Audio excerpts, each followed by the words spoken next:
Welcome back to Educator.com's AP English Language and Composition course. This lesson is on complex rhetorical modes. Let's get started. Alright, we begin as always with a brief lesson overview. We're going to ask what is a rhetorical mode, and then we're going to look at 6 of the more complex rhetorical modes. We covered the basics in the previous lesson, now we're going to get into the harder stuff. And the 6 modes we'll cover are process analysis, cause and effect, definition, description, narration, and induction and deduction. Now, to begin with, a quick review. What is a rhetorical mode? Well, rhetorical mode is a common pattern of argument. Basically, it's a ready-made structure of argument for you to use. If you study rhetorical modes, you'll have ready-made approaches to writing your essays on the exam.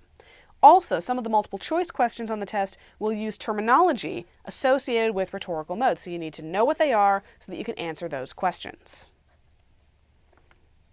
Now, the first of our complex rhetorical modes is what's called process analysis. In this mode, the writer uses a step-by-step process to explain either how to do something or how something was done. Usually there are examples to spice things up, so it's a step-by-step explanation. So if you're explaining how to do a magic trick, step 1, first, put the rabbit into the hat. This presumably would be the first step in pulling a rabbit out of a hat. Now, a couple things to remember if you're doing process analysis or reading process analysis. First, you will usually want to describe the process in chronological order. Think about recipes. First add the milk, then add the sugar, or whatever order you go in. Use transition words like first, next, finally, and so on to make the stages of the process clear. Use appropriate terminology, okay? Avoid jargon that a reader unfamiliar with your process will not recognize. So if you're writing about how to do a magic trick, don't just say do a French drop, which is a trade term for a particular type of hand movement. Say, put your hand here, do this, hide the coin this way.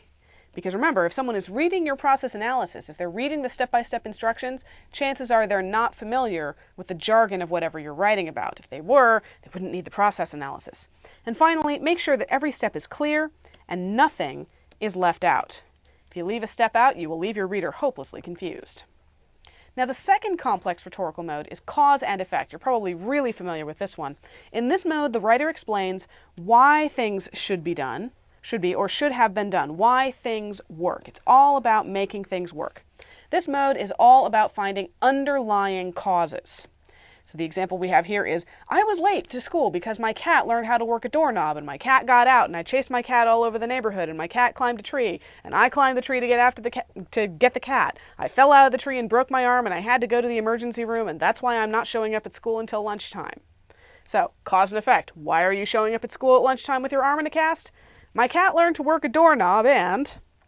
So, things you need to keep in mind if you're going to use cause and effect or analyze cause and effect. First, don't confuse a connection in time or space with a true cause and effect connection, okay? Just because one thing followed another thing doesn't mean the first thing caused the second. Just because two things happen next to each other doesn't mean they're connected. The rooster's crowing does not make the sun come up, okay? You have to make sure there's a true cause and effect relationship. Use carefully chosen examples to turn causal relationships into cause and effect explanations. Examples are what make this mode run. And finally, make sure to address each step in a series of causal relationships. You can't just show up at the school office and someone says, "Why are you late?" and you say, "My cat can work a doorknob." Doesn't work. The secretary will be extremely confused and you will not get an excused absence.